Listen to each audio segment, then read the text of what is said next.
Namaste. Hamesha Khush Raho Bitiya.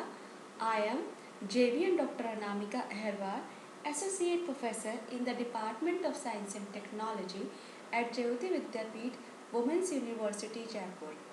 Today I am going to take the lecture on the integrity constraints. First of all, before I start integrity constraint, I would like to tell you about a brief introduction about database management system. Uh, DBMS is basically a collection of interrelated data and a set of programs to access those data, right? So you have to manage that data. So the management of data involves both defining a structure for storage of information and providing mechanism for manipulations of information. Now, this database system ensures the safety of information stored despite systems or an unauthorized access in attempted on databases, because security is most important for maintaining the data, or you can say for secure our data, because somehow we may store the personal information in that database. Okay, now integrity means something like to you can say be right and consistent. So the data in a database must be right and in good condition. Now the question is, what is the need of integrity constraint? Many users enter data item in database, and that becomes very important that the data item and association among them destroy. So therefore data insertion, updating and other processes have to be performed in such a way that data integrity is not affected. So for this integrity, checks are made at data level by checking the value to certain specified rules. Now you see in this picture, this is the journey details. When you are going to the IRCT site and for your reservation, so there is also a database which is maintained, and your information is stored in that database while you are reserving your ticket, right? So you can see here this is a train number, and somehow if you enter particular train, the automatically data fetches that this train is on that day, or like all the days or weekdays, right? So date of journey and some information automatically read, and some you have to put it that time. So you put that the boarding station and from where, and like and to from where and where you want to go. So these all are the information of particular passenger, like name of the passenger, age, gender, birthplace, male, whether he or she is a senior citizen or not. So you have to fill these informations, right? So there is also an option of the children's below 5 years. So you need to maintain, you need to fill that information also. So below 5 years the ticket is not to be issued. So this is overall you can say the information where your data is stored. Now come to the types of integrity constraint. There are basically 5 types. First is the entity, then referential, tuple, key and domain. Now come to the domain integrity. Domain integrity means the definition of a valid set of values for an attribute. In this domain integrity, you define data type, length of size, null value allowed, or value unique or not for an attribute. So the range means values in between. So the range and or specific values for the attributes. Some DBMS allows you to define the output format and or input mask for the attributes. Now this is an example of a domain constraint.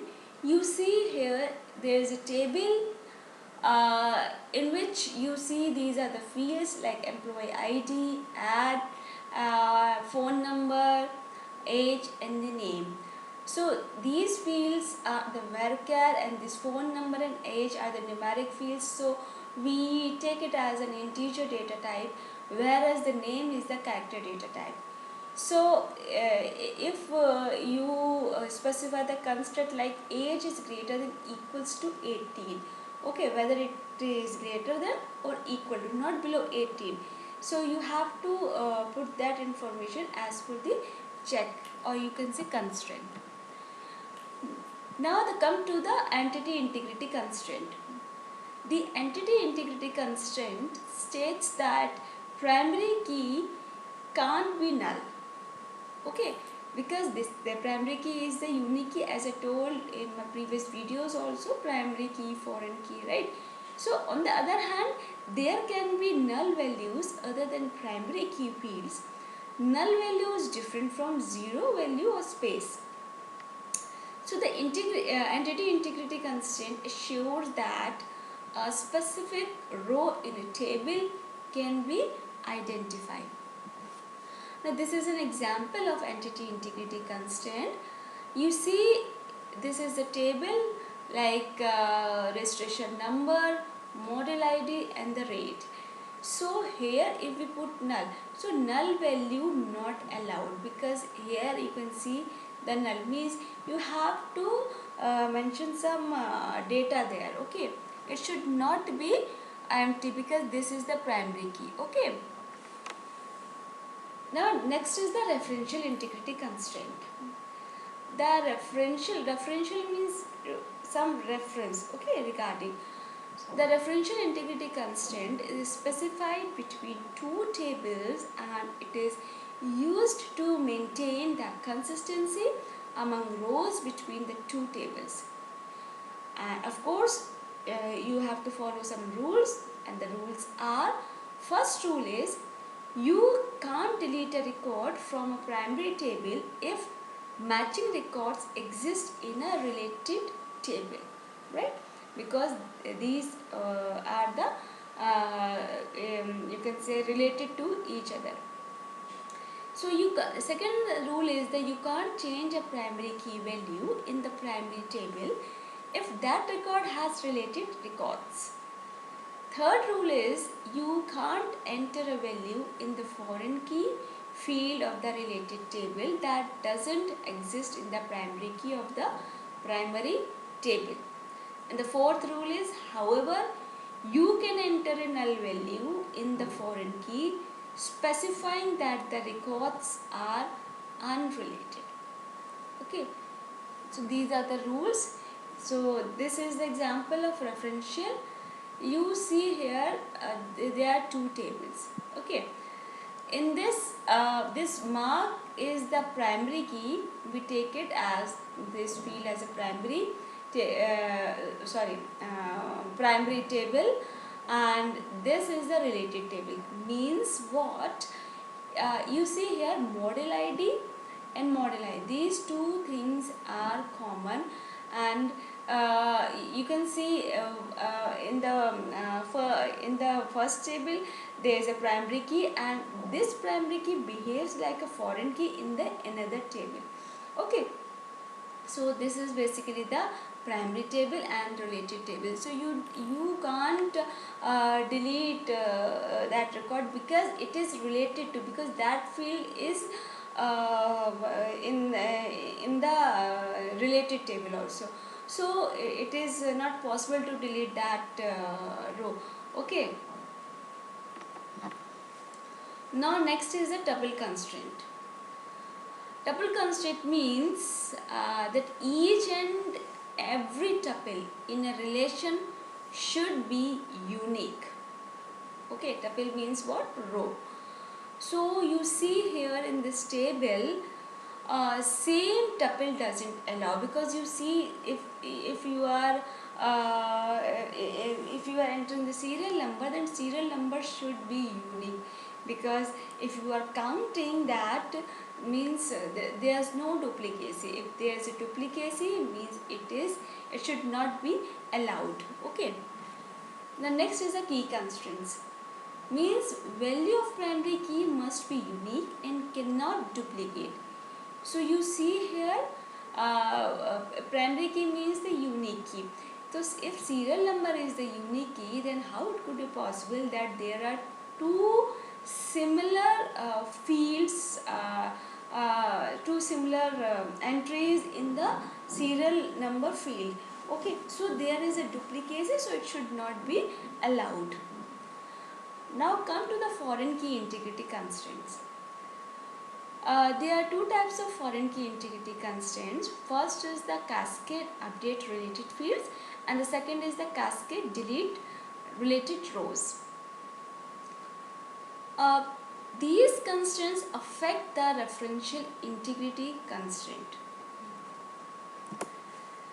Now see the first one, that is cascade updated related fields.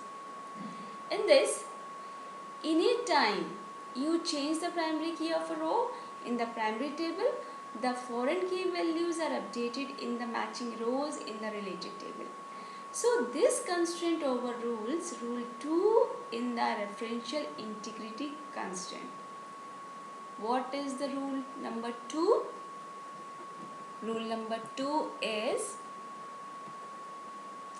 you can't change a primary key value in the primary table if that record has related records, right?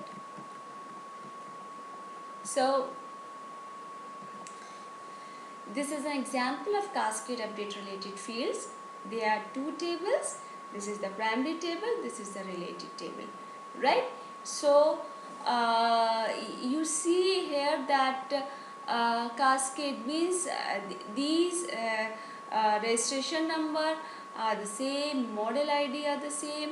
So if there are the entries like in the third one, you see here that 1, 2, 3 and 5th, 6th, 7th. 7th one is the you see here BCA 224. Okay, this is the registration number of this model ID 7. But here in this table, you see that model ID number of 7 is BCA 224 at this marked, and this is the model.